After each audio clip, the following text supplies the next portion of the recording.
le moment de la remise des trophées Bâtir Vert de MAC de Lyon, 6e édition en partenariat avec la compagnie foncière lyonnaise, avec Emmanuelle Andréani, l'architecte présidente du jury de cette édition. Alors normalement, c'est un mandat de 2 ans, donc je ne sais pas si tu as été prévenu, si tu vas re-signer comme Thierry Roche et Patrick Mitton avant toi. Thierry Roche, il a mis pour 3 ans parce qu'il y a eu l'édition Covid, qui était un peu surréaliste parce qu'on remettait des trophées en présentiel. Donc c'était un peu étrange, mais on l'a fait. Cette année, on a revisité les catégories avec la complicité du jury, avec des incontournables, c'est-à-dire neuf, réhabilitation, etc.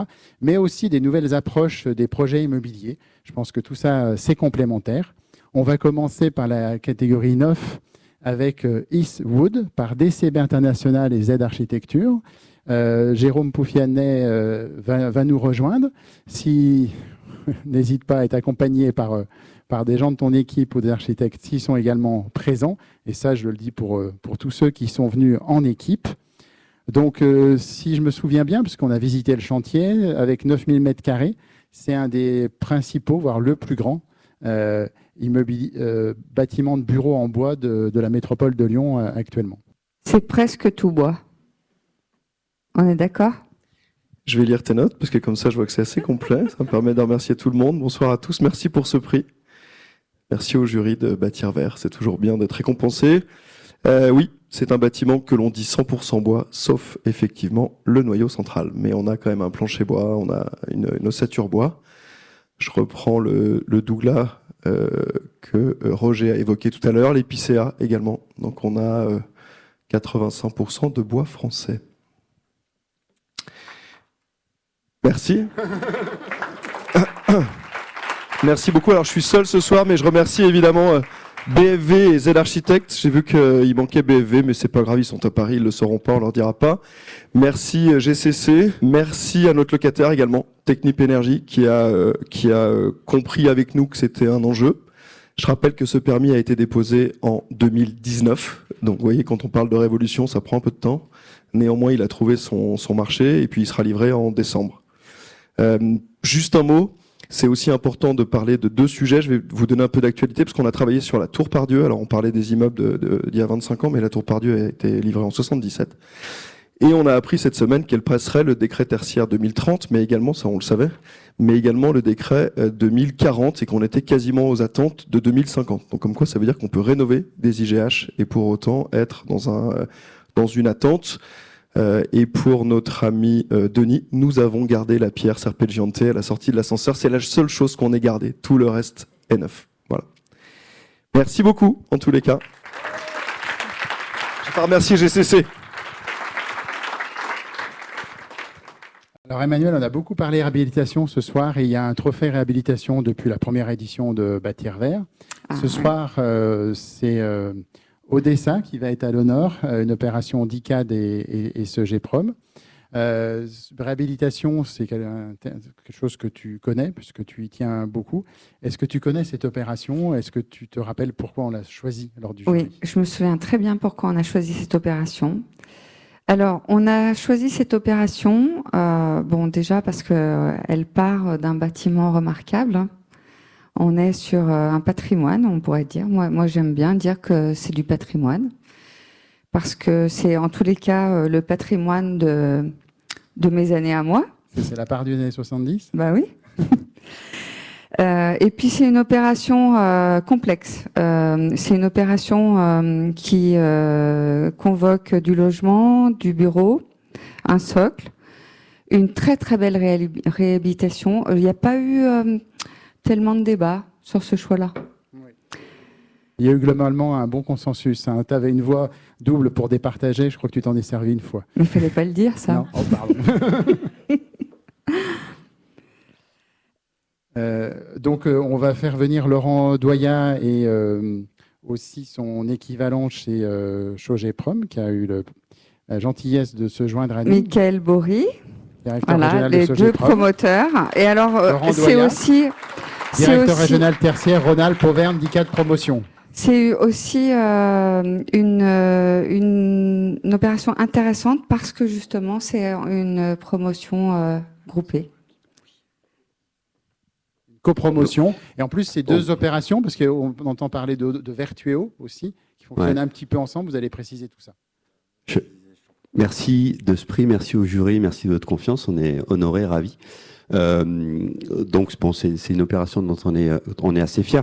Plutôt que de plus la présenter, je rebondis un petit peu sur quelques échanges qu'il y a eu dans le débat tout à l'heure.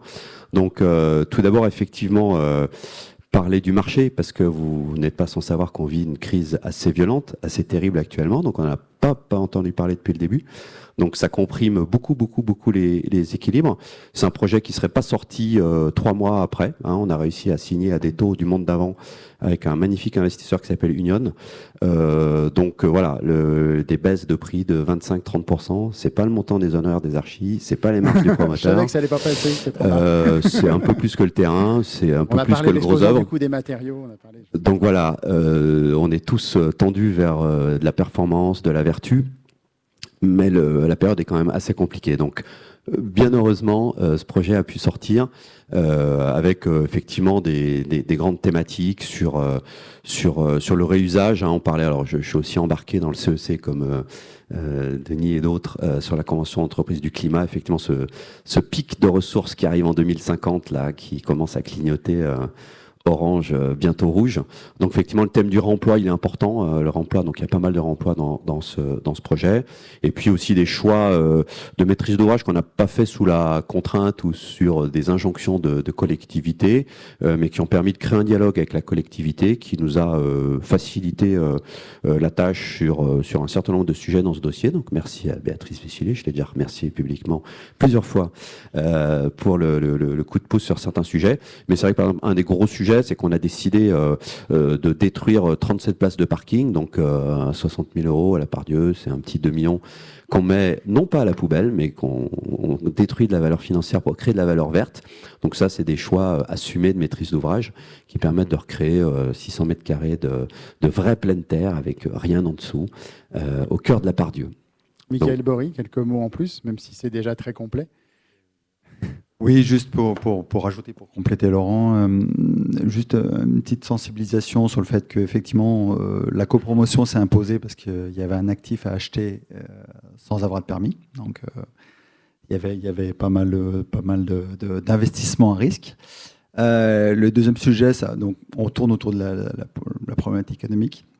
Et le deuxième sujet, je pense qu'il est plus d'ordre juridique, c'est que c'est assez facile de faire ce genre d'opération sur des actifs tertiaires monopropriétaires. Très, très compliqué à faire dans du logement multipropriétaire, voire quasi impossible à grande échelle. Donc, sauf le patrimoine social où c'est monopropriétaire. Et encore, il y a les évictions à gérer. Donc voilà, donc il y a effectivement une piste, on cherchait des pistes juridiques et réglementaires pour faciliter ce genre de travaux qui coûtent cher, mais très grandement facilité parce qu'il y avait un seul propriétaire qui était RTE. Donc, voilà. Bravo. J'ai un dernier point, je rebondis sur ce que tu as dit tout à l'heure sur il faut essayer, c'est une petite pierre à porter à la cause, et même si c'est pas parfait, on avance. Tu as parlé de Thériault, donc j'en profite juste pour dire que ICAD a hébergé cette start-up et qu'on vient de mettre 1 million € au capital de Thériault. Donc on est actionnaire important, et effectivement on a un autre projet à la Pardieu où on travaille sur de la façade en terre crue qui n'est pas porteuse, sur des hauteurs de R+7, mais voilà, on fait avancer la cause sur des nouveaux matériaux historiques sur l'agglomération, et je pense que chacun essaie dans chaque projet de ne pas cocher toutes les cases, mais s'il y a une moitié de cases qui est cochée, ça fait avancer la cause. Pour les industriels en particulier qui font des efforts pour produire des nouveaux matériaux, ça permet de développer des produits, des concepts, de les rendre connus et que tout le monde puisse s'en servir. Voilà. Merci. Alors, la mixité des usages, je pense que c'est quelque chose aussi qui tient à cœur, Emmanuel, et on en a beaucoup parlé au cours de ce jury, puisqu'on s'est demandé si, vu qu'on lançait un peu une nouvelle formule, s'il fallait élargir au logement. Et puis finalement, on s'est dit que, vu qu'on avait cette catégorie mixité des usages, qu'on parlait réversibilité, on allait aller dans cette direction. Ça fait plusieurs années qu'on suit à Mac de Lyon Dayside, une opération vraiment, c'est quasi un nouveau quartier. Yvan Patet va nous rejoindre pour en parler mieux que moi. Peut-être aussi Eric Santona ou Voilà, Donc c'est 120 000 mètres carrés. vous parlez souvent de couture urbaine quand vous parlez de vos opérations. Une petite Avancez. opération. Avancez Avec jusque-là.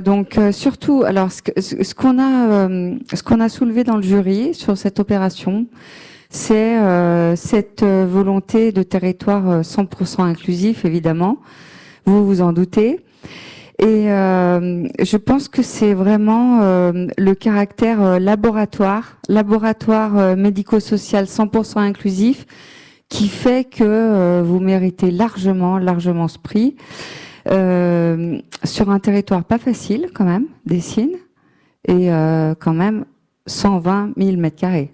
La semaine dernière, il y a eu une belle fête des voisins, c'est ça? Oui, mercredi, on a fait une fête des voisins. On a terminé un premier tiers. On a fait, oui, c'est 120 000 mètres carrés, c'est du 1 pour 1. Hein, c'est 11 hectares. À l'entrée ouest de Dessines, on est carrément à l'opposé du grand stade des Lumières de l'OL. On est à l'entrée ouest, on est dans le prolongement du Carré de Soie, Villeurbanne, Vaux-en-Velin. On arrive vraiment à cette frontière, on est limite avec Vaux-en-Velin. Friche-Archémis, qui dit Archémis dit Pifas, ça on aura l'occasion de reparler. Travail de dépollution. Réhabilitation, très grosse dépollution sans les PFAS. Les PFAS viennent de se rajouter récemment. Les actualités sont contemporaines. Mais je crois que quand on parle réhabilitation, transformation, il va falloir intégrer cette notion aussi, Madame Bessillet, parce que c'est une notion qui va peser lourdement dans l'engagement de nombre de projets au niveau national et qui vont toucher de toute façon la partie métropolitaine aussi assez forte. Ce qu'il faut retenir dans ce dossier, c'est qu'on a basculé en 2023 entreprise à mission au niveau du groupe. L'idée n'était pas de... On ne va pas parler environnement, on ne va pas parler construction. On estime que tout le monde, les promoteurs de la place, est bien plus loin, ainsi que les architectes que vous êtes, les bureaux d'études. On est entouré de tout ce qui est, et dans le monde de l'industrie peut-être un peu moins, mais tout ce qui est dans le monde de l'artisanat, si on peut parler du bois-paille, comme on l'a vu, sous une forme encore artisanale à développer. On est quand même dans une mouvance qui, de toute façon, est partie, va prendre du temps, parce qu'il faut du temps. Il faut du temps. Il faut aller vite, mais il faut du temps. Alors là, l'équation, je ne l'ai encore pas résolue, j'aimerais bien, surtout dans ces périodes un peu compliquées. Mais il faut du temps pour le faire. Nous, on a décidé de basculer en 2023 avec mes enfants qui sont actionnaires du groupe, entreprise à mission, sur le fait de concilier performance économique du groupe et de contribuer à, pas un idéal, mais à l'intérêt général. Tout ça, c'est construit par DISAD. DISAD, en 2014, pour rappel, hein, c'était la grande clinique de l'Est, c'était la mutualité française qui devait s'implanter avec une EHPAD. On avait été retenu sur la construction de l'EHPAD, pas de la clinique, on n'avait pas répondu. Finalement, le contexte politique fait que cette clinique est partie à Villeurbanne, association avec Capio et la mutualité française s'est retrouvé un foncier. Le président de l'époque de la métropole nous a demandé de travailler sur une vision. On a travaillé sur une vision, mais en allant ailleurs et en conservant une très grosse dépollution qui a eu lieu. Il y a eu plus de 16 millions d'euros de dépollution sur ce foncier et de lui donner une vision médico-sociale qui était plutôt basée en disant il y a une EHPAD, ben, mettons-y une autre activité. On s'est posé la question à l'époque et Elodie qui dirige Valeurs et Police chez nous, donc tout ce qui touche à l'aménagement du foncier au niveau du territoire et bien au-delà, a travaillé sur cette vision de mixité, et une mixité non pas dans la forme, mais une mixité d'usage, dans comment concilier des populations qui sont ordinaires, nous, vous, avec une population qui est extraordinaire, c'est-à-dire le monde du handicap, de la santé, mais surtout du handicap. Et on a commencé à travailler avec la métropole, avec les services. On a Monsieur Blanchard, avec qui on est étroitement liés depuis des années, l'ARS. Le vice-président en charge de ces sujets. Tout à fait, entre autres, et de la santé également. Mais avec l'ARS, beaucoup, ce qui a été au début une position très particulière, parce que l'ARS ne voyait pas l'intérêt. Elle l'a très vite compris, parce que la plupart des grandes associations françaises, si on ramène ça à l'échelle d'une métropole, sont des associations qui emploient beaucoup de monde, qui vivent avec aussi une pression et je dirais, ils sont alimentés par l'ARS aussi de manière forte sur leur pérennité. Ils ont un rôle social évident. Et ce rôle social, c'est celui qu'on vit tous les jours. En réalité, on parle que de ça tout à l'heure. On parle d'environnement, c'est pour la qualité de vie. On parle d'évolution des matériaux, c'est pour la qualité de vie. On parle d'élection demain, on nous parle de qualité de vie. C'est à mon avis pas le bon sujet. Mais en attendant, tout le monde le reprend pour soi. In fine, c'est ceux qui vivent dans les quartiers, ceux qui vont y vivre demain, qui doivent trouver une place adaptée à leurs moyens.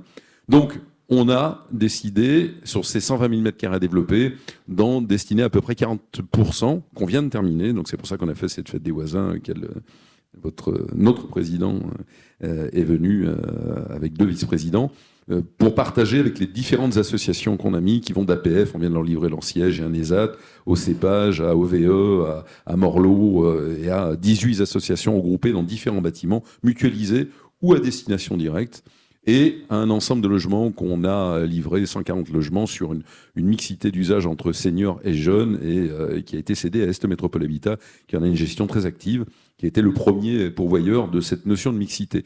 On est rentré dans la vision économique, on vient de livrer 5000 m² de bureaux, en blanc, au bon moment. Il y en a qui ont le nez, nous on a eu moins le nez, on est à 60% de commercialisation, on aurait dû déjà le livrer plein, mais c'est pas le cas, on est pris comme ça dans le contexte.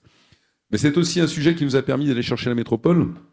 Et je dirais qu'au début, c'était avec une autre métropole. On n'y était pas arrivé. On est arrivé avec la vôtre. Et grâce au travail qui a été fait, le Citral a compris aussi qu'il y avait un enjeu important. Parce que qui dit population, qui est une population qui a plutôt des réticences à se mélanger avec une population ordinaire, la nôtre. Vous prenez des jeunes autistes, voire des adultes autistes. On a OVE, on a 47 autistes. C'est un petit village qui a été monté. Quand on parlait de qualité des usages, aller dans un tram, ils ne savent pas faire. Aller en ville, ils ne savent pas faire. Donc, au niveau de la qualité des usages, le tram, il va arriver. Il y a un travail qui a été fait. Il arrive au premier semestre, fin du premier semestre 2025, ce qui est juste exceptionnel parce que, pour rappel, vous avez Carré de Soie à 500 mètres, centre de Dessine à 1000 mètres, et vous en avez encore un énorme avec la rupture au stade de l'OL. Entre les deux, on crée un arrêt, mais avec une densité de population à même de pouvoir travailler sur ce secteur-là, mais aussi de permettre à ces populations d'arriver à communiquer, se faire transporter, mais d'aller dans la ville aussi, puisqu'on a toute une communication avec tous les commerçants de cette partie sud, de cette partie ouest de Dessine, et justement de mettre en avant cette notion de mixité avec le travail, puisque les premières entreprises installées étaient présentes à cette fête des voisins, ont commencé à lier des tâches avec des personnes handicapées et de voir comment est-ce qu'on pouvait les inclure. L'urbain, le terrain et la trame qui a été faite, on a des coulées vertes, va vous en parler, Elodie, mieux que moi, ont été des éléments qui ont été engageants, mais qui ont permis d'arriver à cette notion de bien-être. Et pour le moment, cette notion de bien-être, elle est partie gagnante. Il nous reste encore 4 ans et un peu moins pour arriver à la développer à terme. On rentre dans le vif du sujet sur la solution dite économique. Voilà. Quelques mots sur cette coulée verte, Elodie. C'est bon ? Oui, moi simplement dire qu'on est très fiers du coup de piloter une telle opération exemplaire qui est certifiée HQE Aménagement, qui est territoire 100% inclusif, évidemment avec des trames vertes, des trames bleues, plus de 2 hectares sur les 11 hectares de foncier, plus de 2 hectares dédiés aux espaces verts, à l'ensemble des plantations.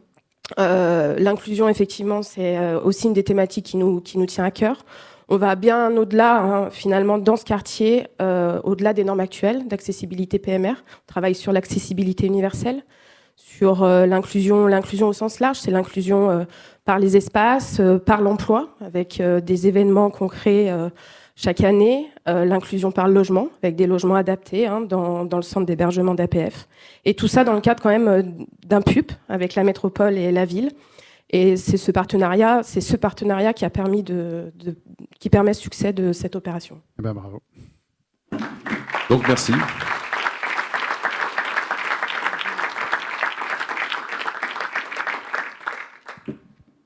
Alors on enchaîne par la logistique. Parfois c'est compliqué à attribuer parce qu'on cherche des opérations mixtes avec du bureau, de l'atelier, etc. On a eu par le passé des opérations par DCB Logistique très originales avec un bâtiment à étage de logistique. Là, on va dire c'est un énorme bébé puisque c'est près de 29 000 m². Près de 30 000 m². C'est le fameux hôtel de logistique urbain. Alors lui aussi n'est pas encore complètement plein, mais c'est un pari avec plusieurs acteurs, puisqu'au départ, c'est Lyon Parc Auto, la CDC, Postimo, la CERL, et c'est une réalisation de Cartus. C'est un bâtiment sur lequel l'architecte bâtiment de France a eu son mot à dire. C'est pour ça qu'il est en debout, pour laisser un cône sur le fameux stade qui est à côté. Donc je pense que c'était une opération assez complexe. Et c'est un pari sur l'avenir, puisque le but, c'est de décarboner le dernier kilomètre. Donc des camions d'une certaine taille arrivent et puissent, d'ailleurs c'est là-bas qu'est installé Cluster, le vélo cargo Made in Lyon, puissent dispatcher leurs marchandises dans des véhicules décarbonés, totalement électriques prioritairement, et de plus petite taille. Donc on est au cœur d'un enjeu aussi urbain. Alors un enjeu important, effectivement, on peut dire que c'est le plus grand bâtiment de ce type en Île-de-France. Voilà, donc en Auvergne-Rhône-Alpes. On peut aussi dire quand même que c'est sur le port Édouard Herriot et que c'est un territoire en jeu pour demain, parce qu'il y en reste sur notre métropole. Et je vois, moi, dans ce bâtiment, une opportunité de regarder les choses différemment, de regarder nos déplacements différemment, de regarder la manière dont on consomme. Et je pense que ça va aussi nous permettre de regarder notre territoire d'une façon plus maillée et plus agréable. Voilà. On a choisi ce projet évidemment pour son exemplarité. Encore une fois, on a parlé tout à l'heure d'exemplarité. Ça, c'est un projet qui permet de se dire c'est possible. Alors, Esla Rousselet, directrice des services de mobilité de Lyon Parc Auto, Fabien Delorme, directeur général délégué de Cartos pour Auvergne-Rhône-Alpes. Donc, on vous laisse la parole pour nous dire quelques mots sur cette opération complexe. On a assez de micros pour tout le monde. Bonsoir, merci beaucoup.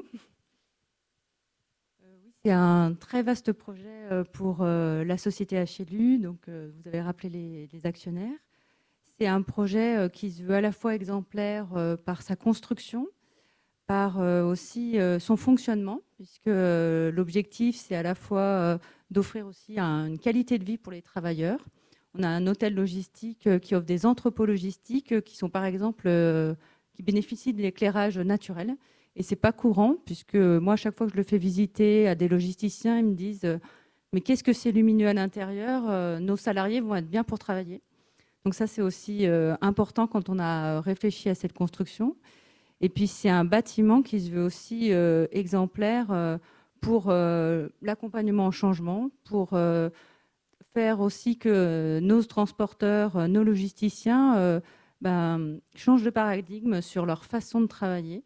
Et c'est vrai que c'est un projet ambitieux parce qu'il a plusieurs volontés, plusieurs enjeux et qu'il faut emmener tout le monde à la fois sur la construction, le fonctionnement et l'usage. Voilà, je vais laisser la place à Quartus parce que c'est notre promoteur sur ce projet. Un mot rapide, alors simplement pour dire merci, parce qu'on le voit bien sur ce projet. À l'origine de cette opération, c'est pas Quartus, c'est d'abord des acteurs publics qui se sont mis ensemble, qui ont partagé des compétences et une vision et qui ont souhaité développer cet outil de développement urbain qui est le HLU. Donc Quartus, on a effectivement bénéficié d'un contrat de promotion immobilière, on a participé à sa conception. La logistique urbaine est une des spécialités du groupe Quartus, on le sait peu, mais effectivement on a un certain nombre de compétences dans ce domaine-là.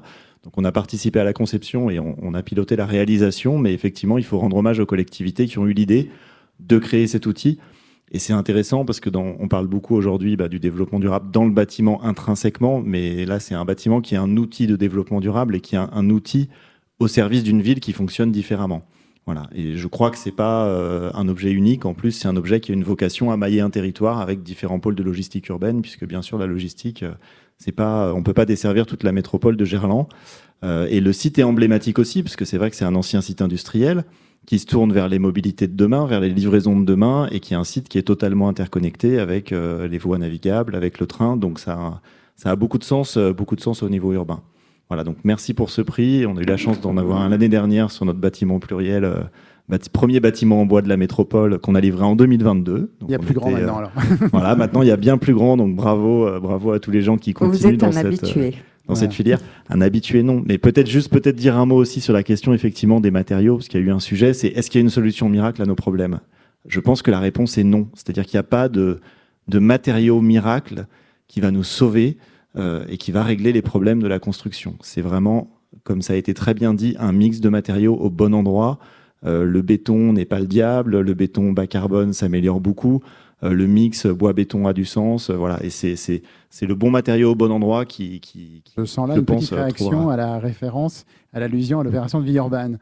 Non, alors, mais Pour décoder, pour tout que, le monde. que je n'ai pas du tout mal pris parce que c'est aussi une belle expérience. C'est vrai que on teste différents matériaux. On a mis la première pierre la semaine dernière d'une opération de 200 logements à Vénissieux où on est en façade ossature bois qui est RE 2020 et effectivement Villeurbanne qui est une opération qui a été pensée dans son modèle en 2019 donc et voire bien avant parce que le début c'était même 2012.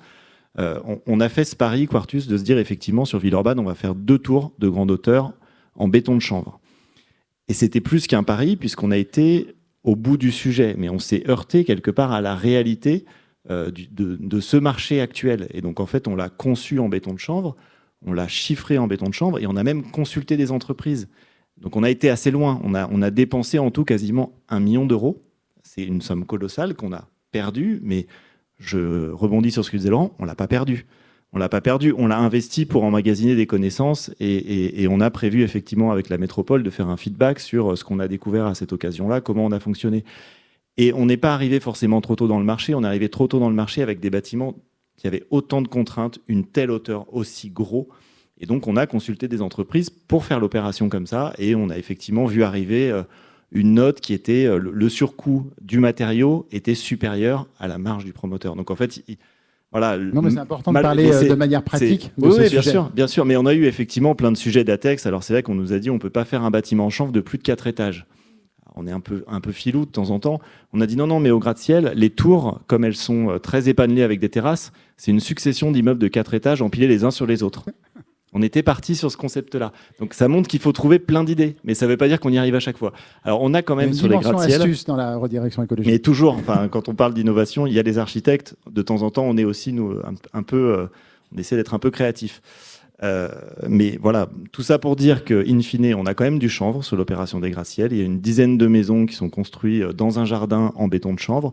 On a de la terre crue, on a du béton bas carbone, donc on a été très loin dans ce qu'on arrivait à faire et dans un contexte aussi qui est extrêmement compliqué puisque c'est important, et Laurent l'a bien rappelé, de dire que le marché est très difficile et que dans un marché très difficile, l'innovation est encore plus compliquée à mettre en œuvre que dans un marché, voilà, on serait il y a 10 ans avec des prix qui continuent à augmenter, on aurait une capacité d'investissement bien supérieure. Malheureusement, les contraintes de marché font que c'est difficile. Allez, la photo. On s'est un peu écarté du sujet. Non, mais on est au cœur du sujet, au contraire, je pense. Parce que c'est intéressant de voir que même avec des gens de pleine bonne volonté, il y a des freins, comme on le disait tout à l'heure. Je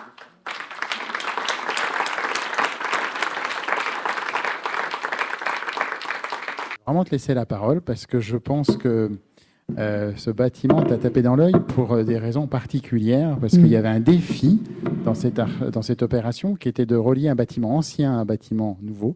Et ton regard d'architecte porté sur ton collègue est assez intéressant à entendre et a un peu influencé, je dois dire, la vision du jury. Et oui, parce qu'on parlait tout à l'heure justement de réhabilitation. Ben voilà un bel exemple de réhabilitation d'un bâtiment ancien. Donc, il me semble que c'était une laiterie ou quelque chose comme ça. On en saura plus tout à l'heure. Et voilà, et on en a fait un beau bâtiment de bureau qui a été acheté en plus tout de suite, apparemment. On va nous l'expliquer. Et surtout, donc c'est le trophée. Catégorie ambiance intérieure, et vous comprenez tout le nom de la catégorie. Hein, tout de suite. Pourquoi ?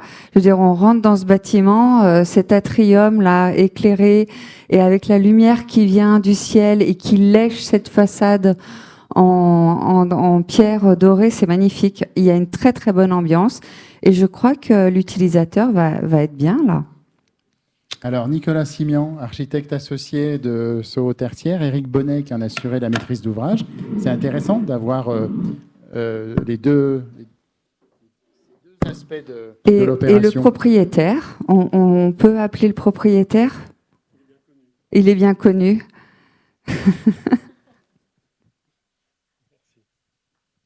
Le propriétaire. Et voilà. Compagnie foncière lyonnaise. Qui n'a pas voté et donc c'est malgré sa voix en moins le dossier est passé.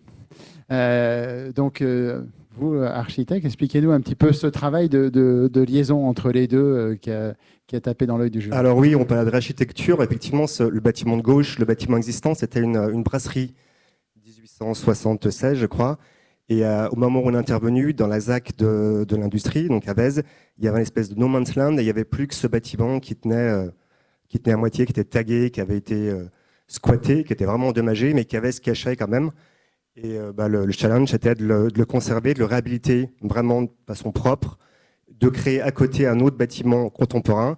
Et entre cette faille, c'était vraiment le lien entre le passé et le futur. Et ça nous faisait plaisir d'avoir cette liaison entre les deux. Et le fait que vous ayez signalé ça nous fait extrêmement plaisir que vous ayez noté ça. Voilà, merci.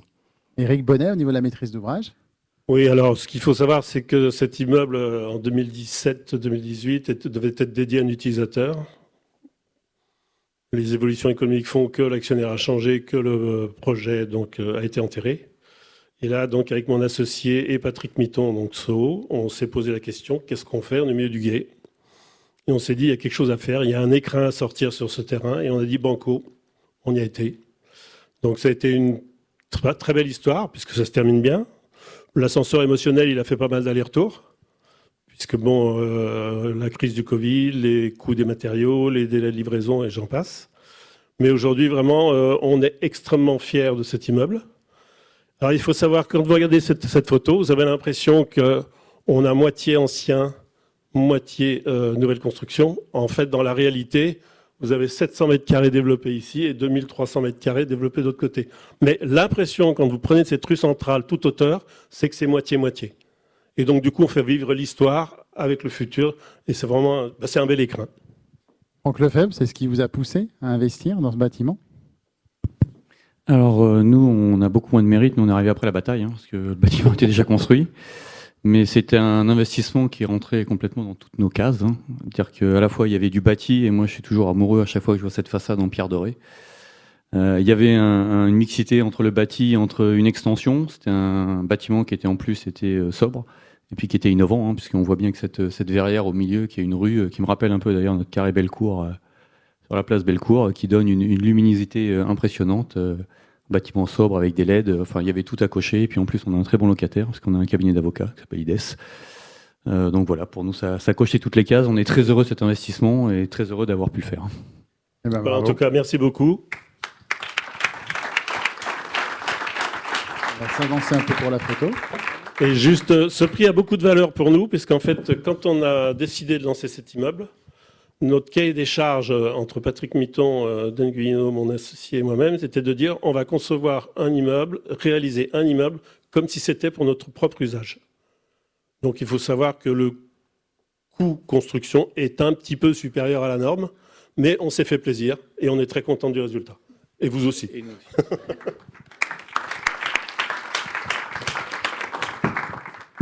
Alors, j'avais fait une promesse à un membre du jury, Alexis Hertz, de Smart Building Alliance, un jour, d'avoir un trophée connectivité.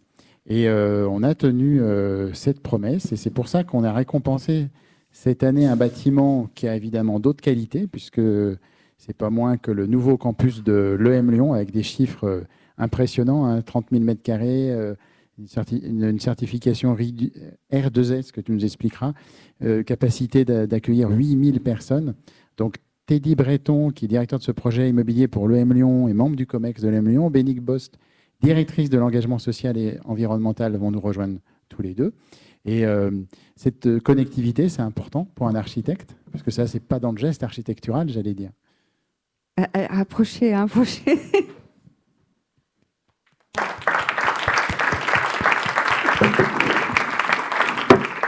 Alors, bonsoir.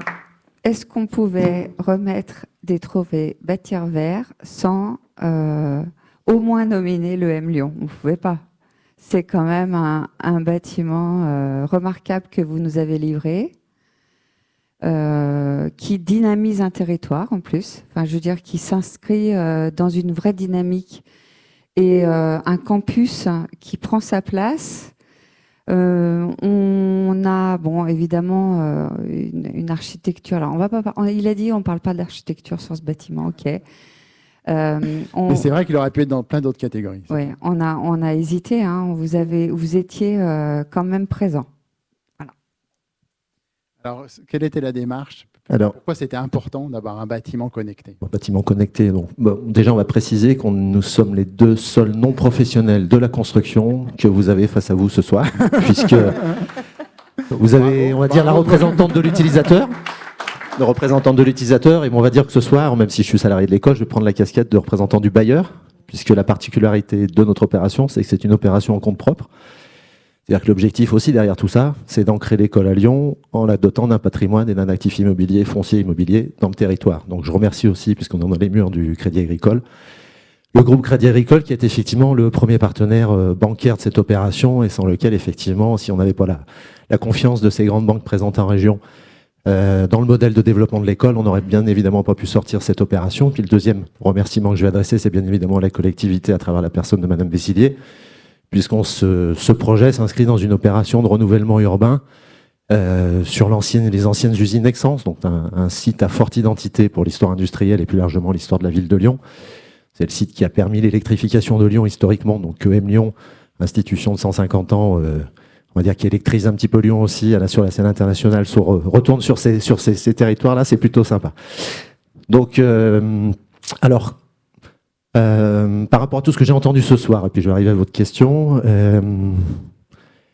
en 2018-2019, quand on a dû figer les principes, le budget et tous ces éléments-là, bien évidemment, on aurait rêvé d'avoir un ERP première catégorie, en capacité d'accueillir 7800 personnes, qui soit à énergie positive, construit en bois, terre, paille, etc. Malheureusement, la réalité, on l'a bien vu ce soir, c'est qu'on n'en est pas encore là, donc je pense que ça viendra. Donc on a essayé de développer avec Altara, comme j'ai dit, mais PCA Stream, plus Insolite Architecture, plus l'ensemble des bureaux d'études qui sont les concepteurs réalisateurs de cette opération. On a essayé de définir les sujets sur lesquels on avait le plus de leviers possible pour maîtriser tout ça. Et donc il y a deux aspects, on peut dire plein de choses, on n'a pas de parking, etc. Enfin bref, il y a plein de choses sur lesquelles on pourra revenir et échanger plus avant. Mais il y a deux aspects effectivement qui nous ont paru très importants. Premier point, l'adaptabilité et la réversibilité. C'est ce que j'ai entendu ce soir. Comment on s'assure que ce qu'on est en train de réhabiliter aujourd'hui, sur lequel on met beaucoup d'argent, il ne faudra pas tout refaire d'ici 20 ans ou 25 ans. Donc nous, l'avantage et le parti pris effectivement de PCA qui a conçu le projet, c'est de garantir une réversibilité dans le temps des usages, c'est-à-dire qu'on n'est pas dans un bâtiment en éléphant blanc, monofonctionnel, qui peut être une école toute sa durée de vie. Il peut se transformer en autre chose assez facilement, donc ça c'est un point important au niveau des enjeux, bien évidemment, de durabilité. Et puis le deuxième sujet qui est apparu à fort effet de levier pour nous, c'est un ERP, donc on ne maîtrise pas le public qui rentre à l'intérieur. On a des niveaux, on va dire, de contraintes sur les usages qui peuvent être assez limités, puisqu'effectivement, il faut qu'on soit attractif, visible, et puis on a aussi une vocation, on va dire, à éduquer ce petit monde pour qu'il progresse dans sa performance. Donc c'est pour ça que la question de la collecte des données, de l'analyse des données, de toutes les données d'usage, d'exploitation du bâtiment pour pouvoir piloter, on va dire, sa performance dans le temps, d'un point de vue environnemental, d'un point de vue occupation, d'un point de vue usage, a été quelque chose d'extrêmement fort dès le démarrage du projet. Et donc on a effectivement échangé à l'époque avec Certivé et d'autres acteurs, pris le parti de prendre en place une certification labellisation R2S qui nous garantissait effectivement, on va dire, la base d'une infrastructure de système d'information du bâtiment qui aujourd'hui est en place et qui, à travers un grand nombre de capteurs, va nous permettre effectivement de piloter, de monitorer la réalité du fonctionnement de ce bâtiment dans la durée. Donc c'est pour ça qu'effectivement, ça nous a paru être un levier important pour maîtriser la manière dont ce fonctionnement fonctionnait sur les prochaines décennies. Bénédicte, quelques mots aussi ? Oui, pour compléter aussi, en fait, le projet du bâtiment du nouveau campus de Lyon s'inscrit globalement dans une stratégie et dans notre orientation aussi en tant que société à mission. On s'est engagé aussi dans le statut dans la qualité de société à mission en 2021. Et on a une mission qui est de former et accompagner tout au long de leur vie des personnes éclairées pour transformer les organisations avec efficacité. Ça, c'est une évidence, mais c'est important de le rappeler. Pour une société plus juste, solidaire et respectueuse de la planète. Donc on a une mission qui est assez longue et étayée, mais elle illustre bien le fait que l'on va à la fois transformer notre modèle éducatif et nos enseignements pour former des futurs dirigeants à diriger le monde autrement au regard de toutes les contraintes qu'on a et des enjeux qu'on a à développer. Et on voit bien que les enjeux que vous avez, vous, dans vos métiers, dans le développement, dans la construction bâtimentaire, sont des enjeux aussi que nos futurs dirigeants vont avoir à gérer dans leurs futures fonctions. On a ces enjeux-là aussi dans nos travaux de recherche, évidemment, puisqu'on a une faculté et un corps professoral qui développe des travaux de recherche à la fois pour nourrir nos enseignements, mais aussi à la fois pour transformer les organisations et les entreprises. Et on a évidemment, et c'est là que s'inscrit plus particulièrement ce campus, le fonctionnement de l'école qui se veut être exemplaire, évidemment à la fois dans l'utilisation du bâtiment, dans le pilotage de l'énergie, grâce au pilotage des données pour faire le lien avec le trophée qu'on reçoit ce soir. Mais ce campus illustre réellement à tous les égards la stratégie de l'école et la volonté de s'engager à la fois pour l'environnement, mais à la fois pour la société. Et c'est aussi pour ça qu'on a souhaité d'avoir un retour au cœur de la ville pour développer et animer aussi le territoire. Et la connectivité, c'est aussi géographique, pour juste dire un petit mot.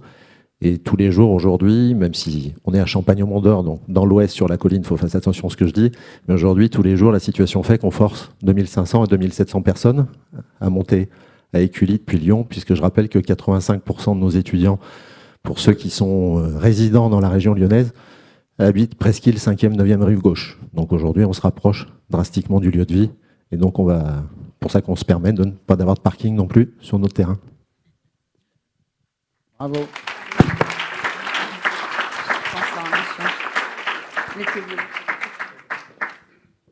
Alors, on enchaîne également par un nouveau trophée, qui est le trophée Ville Sensible. C'est un concept d'Olivia Cuir, de Sensité, qu'elle nous expliquera. Au départ, il n'avait pas souhaité candidater dans cette nouvelle catégorie Ville Sensible, puisqu'ils en étaient à l'origine. Et puis, il y a de fortes personnalités dans le jury. Je pense à Alain Degré, par exemple, qui à un moment, quand la personne représentant Sensité est partie, a dit « Les mauvaises langues, on les ennuie et on va les nommer dans cette catégorie puisque c'est eux qui en sont à l'origine. Ils en sont une parfaite illustration. En plus, ils habitent eux-mêmes Sadigacité, donc c'est totalement cohérent. Et quand Alain Degré parle, on l'écoute. Donc, je fais venir Thierry Roche, Olivier Cuir et tous ceux qui sont là de Sadigacité, peut-être Harry Gagnère, mais je sais que vous êtes là nombreux. Je ne sais pas si on aura droit à un chant choral, mais en tout cas, si, mince, j'aurais pas dû. Mais en tout cas, vous êtes les bienvenus pour ce projet dont on a eu une rapide présentation au départ de cette soirée, qui est vraiment exceptionnelle.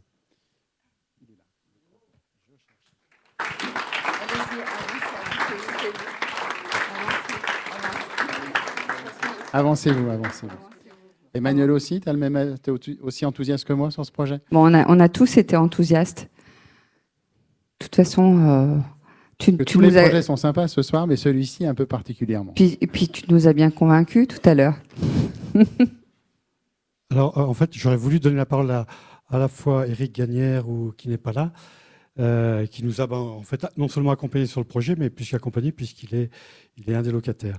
Et puis il y a David Godard qui s'est occupé chez nous du projet, qui est notre associé et qui n'a pas pu être là ce soir. Mais je vais laisser la parole à Olivia parce que finalement j'en ai parlé moi et je pense qu'Olivia, ce serait intéressant qu'elle partage justement son expérience dans Zadiga. Bon, moi j'ai pas entendu ce que tu as dit Thierry tout à l'heure, je suis désolée, je suis arrivée un petit peu en retard. Moi je suis très fière. Alors la ville sensible, c'est un sujet qui me tient à cœur depuis très longtemps. Ça s'est vraiment matérialisé. C'est vrai que la rencontre avec Thierry et puis Éric Gagnère quelques temps après était assez magique parce que tout d'un coup je me suis dit que au-delà de mon approche de la ville sensible, je ne vais pas rentrer dans tout le détail, mais on avait la possibilité de le vivre véritablement dans un bâtiment. Et je peux dire qu'un an après notre installation, parce que ça fait pile un an, nous sommes, je pense si on est tous là, je vais donner d'ailleurs qu'on soit tous là, c'est chouette. Ça veut vraiment dire quelque chose. On est fiers et on s'y sent vraiment bien. Et l'histoire de Sensité, c'est cette mesure du ressenti, de la perception sensorielle, principalement, du ressenti au quotidien de notre environnement, donc évidemment notre ville, notre quartier, le trottoir en bas de chez soi, mais c'est aussi nos lieux de vie. Et c'était intéressant aussi d'appliquer Sensité à notre lieu de vie professionnel. Et d'ailleurs, on a lancé, mais je pense que tu l'as peut-être dit tout à l'heure, on a lancé le quotient émotionnel Sensité. On a démarré avec Violaine et toute une équipe et notre partenaire Symbial il y a 2 mois maintenant, donc on aura bientôt les résultats. Et c'est voilà, l'idée c'était de passer par vraiment tous les sens, essayer de voir de quelle manière à la fois les habitants, les occupants du site, mais aussi nos partenaires, les visiteurs, nos clients, nos voisins ressentaient aussi le lieu. Et l'idée, évidemment, c'est d'en ressortir, bien sûr, j'espère qu'on aura des résultats intéressants, mais c'est surtout de pouvoir mettre en place des mesures correctives. C'est ça qui est intéressant, de se dire, tiens, s'il y a quelque chose, si la vue, si un certain nombre de sens ressortent de manière très positive, ce serait intéressant d'aller encore un petit peu plus loin ou peut-être de corriger un certain nombre de choses. Donc on a, je pense encore, c'est le début, mais on se rend compte, là on a rencontré beaucoup de collectivités, beaucoup de promoteurs et tout le monde s'y intéresse. Donc c'est un début, mais c'est un début prometteur.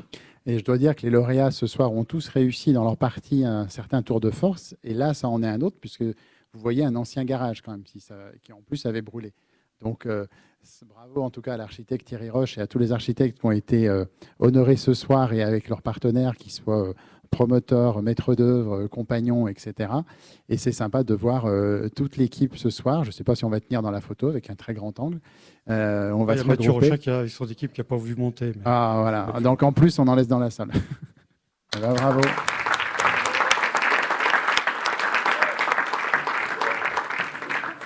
Alors, on va à toute repartie de l'agglomération avec l'autre soi.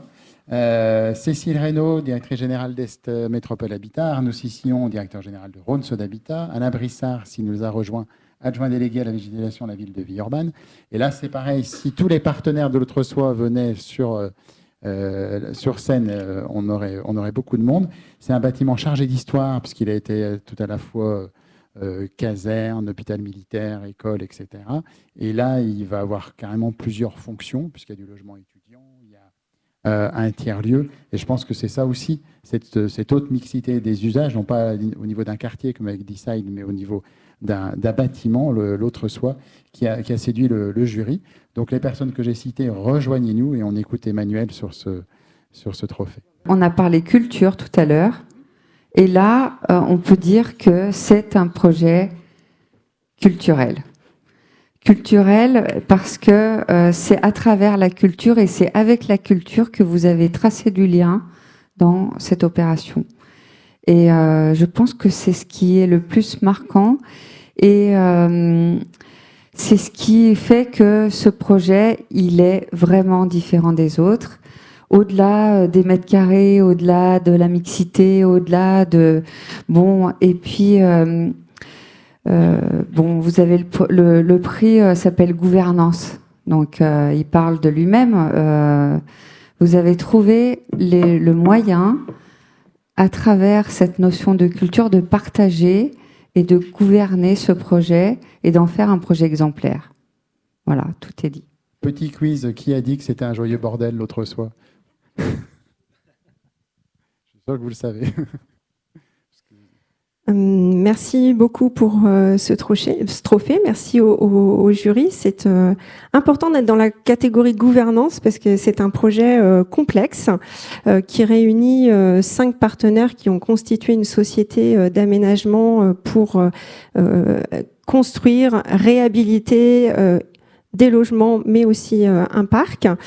Donc 5 structures, donc une coopérative Ronson Habitat, je vais tous les citer quand même, une fondation, la fondation Aralis, une association Alinéa, une association culturelle, vous l'avez dit, le CCO, donc le Centre culturel et œcuménique de la ville de Villeurbanne, et puis un office public de l'habitat, S-Métropole Habitat, office rattaché à la métropole de Lyon. Donc ce projet, il a été construit par ces 5 partenaires. Donc c'est un projet de 90 millions d'euros, à la fois l'aménagement et puis le coût des constructions. Et c'est un projet qui est aussi partenarial avec l'Union européenne, avec l'État, puisqu'on a bénéficié de décotes foncières sur ce site, la métropole de Lyon et puis la ville de Villeurbanne qui aussi soutient ce projet et qui sera ensuite le propriétaire et le gestionnaire du futur parc de l'Autre-Soie. Voilà, c'est une opération emblématique, 300 logements qui couvrent, on va dire, tout ce qu'on peut imaginer de logements abordables et sociaux, c'est-à-dire il n'y a pas de logement libre sur ce site, mais il y a de l'accession sociale, il y a de l'habitat participatif, il y a du logement social, il y a des résidences étudiantes, il y a une résidence sociale, enfin voilà, tout le champ en dehors du logement libre est couvert. Voilà, donc beaucoup de partenaires, beaucoup d'imagination, et c'est un projet qui est en cours. On a livré aujourd'hui 2 opérations, une d'Est Métropole Habitat, une de Ronson Habitat. Je vais en dire juste 2 mots sur l'opération d'Est Métropole Habitat. Donc, on a réhabilité le bâtiment patrimonial du site, qui était un ancien foyer de jeunes filles de la cité Taz, qui travaillait à la cité Taz. Donc, c'est un projet qui a été conduit par le cabinet Hamas avec l'entreprise Chazelle. Voilà, c'est un projet de 2 années dont on est fiers et que je vous invite à venir visiter si ce n'est déjà fait. Arnaud Cessillon, il y a beaucoup de vie dans ce projet, en fait. Il y a beaucoup de monde. Il y a beaucoup de monde. Effectivement, on disait tout à l'heure en blaguant qu'on le qualifie souvent de joyeux bordel. Et c'est très bien de le souligner dans la catégorie gouvernance parce que c'est vraiment une façon de mener des projets différemment. On a parlé de la constitution de l'équipe d'aménagement, entre guillemets, mais il y a également derrière notre GIE dans lequel on retrouve ces acteurs et en plus la Société villeurbanaise d'urbanisme. Et ce projet, il traduit notre vision d'une ville autrement, d'une ville inclusive, abordable, où on ne fait pas qu'habiter, où il y a effectivement la culture en filigrane, l'activité, l'emploi, le divertissement également. Et effectivement, il faut venir le voir pour voir tous ces tiers-lieux en action, une salle de spectacle aussi qu'on n'a pas l'habitude de construire en tant qu'opérateur de logements sociaux. On nous qualifie souvent de bailleurs sociaux, mais effectivement, nous essayons de construire également, de donner vie à des projets très particuliers au-delà de la question du logement. Pour Ronson Habitat, moi je remercie aussi les concepteurs de l'autre toit, une des parties de l'autre soie, avec Pierre Vurpa et Face A. Et on a également aujourd'hui, en 2024, on a lancé une phase en co-maîtrise d'ouvrage avec les architectes d'Insolite, qui comprend aussi une réhabilitation, extension, surélévation, de la totale. Bon, vous auriez pu être dans d'autres catégories. Alain Brissard, vous auriez pu aussi être dans la catégorie végétalisation si on la met l'édition prochaine, parce qu'il y a un parc qui va être même autogéré, si on peut compléter par quelques mots là-dessus. Oui, alors déjà pour excuser le maire de Villeurbanne, Cédric Van Stevendel, qui ne pouvait pas être là ce soir. Et c'est vrai que donc, moi, je suis adjoint à la végétalisation et à la biodiversité. Et c'est par cette casquette-là que je suis venu me greffer sur un projet qui avait commencé à voir le jour avant que j'ai cette délégation. Et par l'intermédiaire du parc d'1 hectare, qui était un ancien parc privatif de l'école normale qui occupait le site précédemment et qui avait été laissé en friche quelques années avant d'être intégré à ce nouveau projet.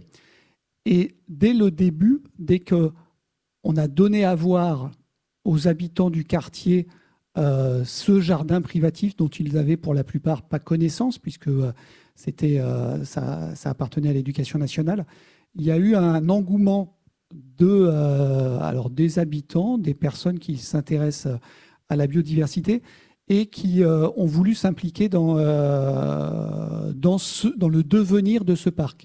Et assez vite a émergé l'idée d'en faire un parc autogéré. Alors, comment dire, on oscille entre le autogéré, le co-géré, mais en tout cas co-construit dans son aménagement. Et ça, c'est l'étape qu'on a franchie jusqu'à maintenant, puisque les habitants ont été associés à la définition du parc, des fonctions qui allaient l'occuper. Et on se rend compte qu'ils ont poussé le curseur encore plus loin que ceux qu'on aurait pu porter en tant qu'ambition d'élu. Et ça, c'est peut-être un petit message d'extérieur à vos métiers de la construction, parce que j'ai écouté la table ronde et ça a fait écho.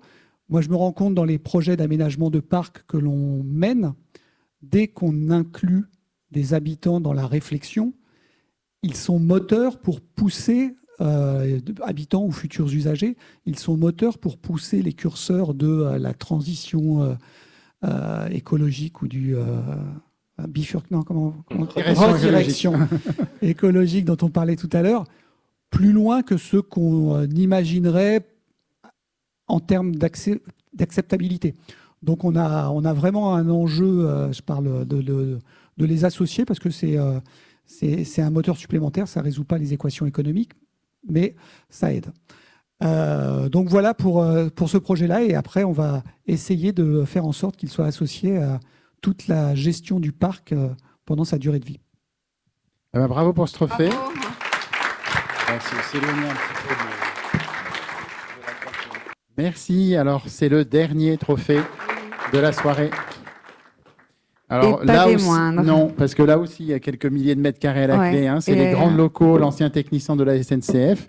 Béatrice Vessillier pour la métropole, Thierry Bauchet pour la SNCF vont nous expliquer. Ça va devenir un lieu festif, comme on le voit. Donc, voilà, un micro. Alors, les grands locaux, c'est quand même un patrimoine industriel du 19e siècle, déjà, donc qu'on réhabilite. Et moi, j'ai lu 250 000 personnes attendues par an. Donc, un bâtiment de 1846 qui appartenait à la compagnie des hauts fourneaux, forges et ateliers d'Oulin. Et maintenant, 2024, ouverture au public. Qu'est-ce qu'on va y faire ? La fête. La fête, oui. Ça a commencé il y a quelques jours, puisque le site a été activé pour la première édition des Nuits sonores pour le week-end le grand week-end de l'Ascension.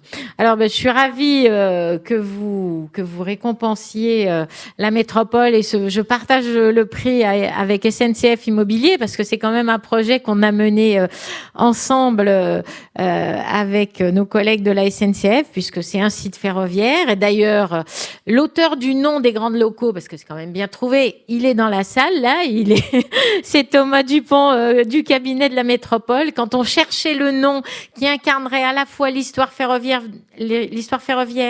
du lieu, et puis qui aurait un petit côté intriguant et voilà, festif, les grands locaux. Donc, je pense qu'on peut être fier de ce nom-là. Alors, sur le lieu, effectivement, on a travaillé finalement assez vite, hein, parce que quand on connaît les poids respectifs de nos institutions, on peut se dire qu'avoir pris une décision politique en 2022 et avoir livré un site pour un événement festif en mai 24, je crois que ça a été un exploit de nos équipes respectives. Alors, une décision politique, effectivement, et après, il a fallu se mettre d'accord sur le fait qu'on achète 2 des halles. Le site, il fait une vingtaine d'hectares. On a acheté 2 halles, on en loue une autre partie.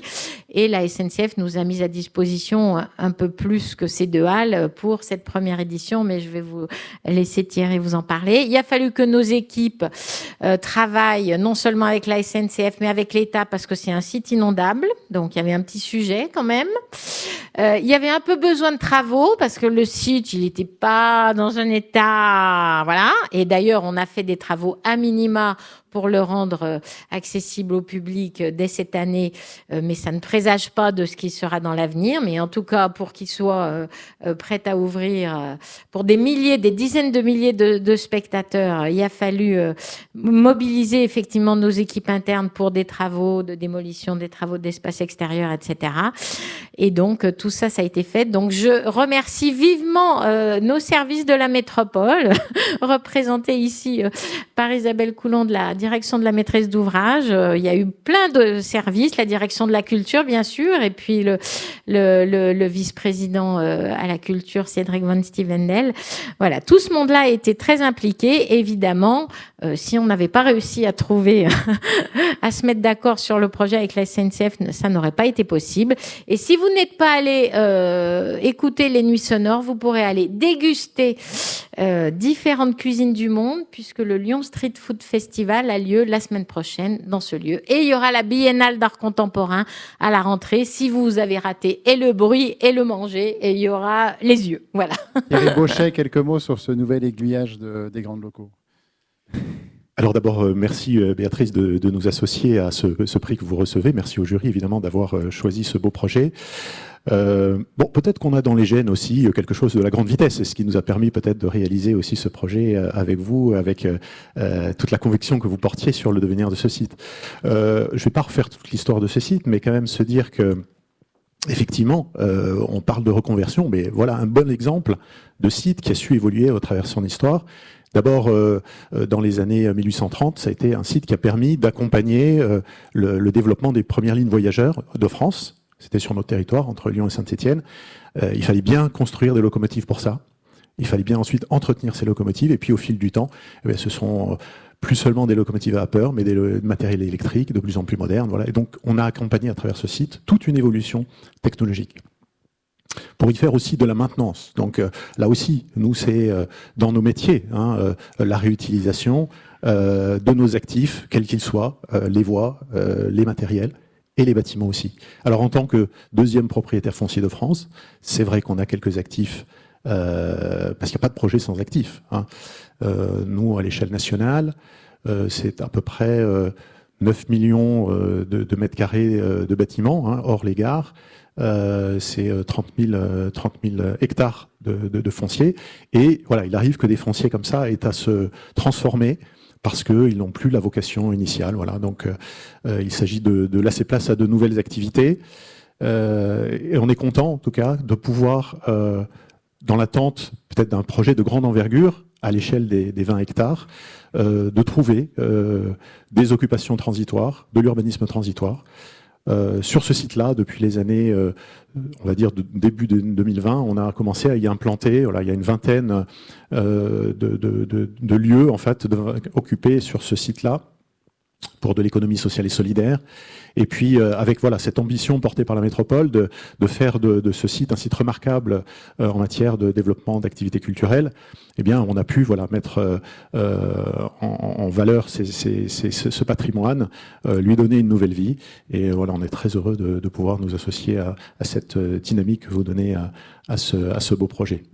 Et puis évidemment, ce nom retenu, évidemment, ça fait voilà, un bel hommage en fait auprès de 3000 personnes qui, à ces heures de gloire, en fait, ont travaillé dans ces bâtiments. Donc on va faire cette photo et tout le monde nous rejoindra pour la photo finale avant de filer au cocktail. Ah oui, on va faire la fête aussi, hein.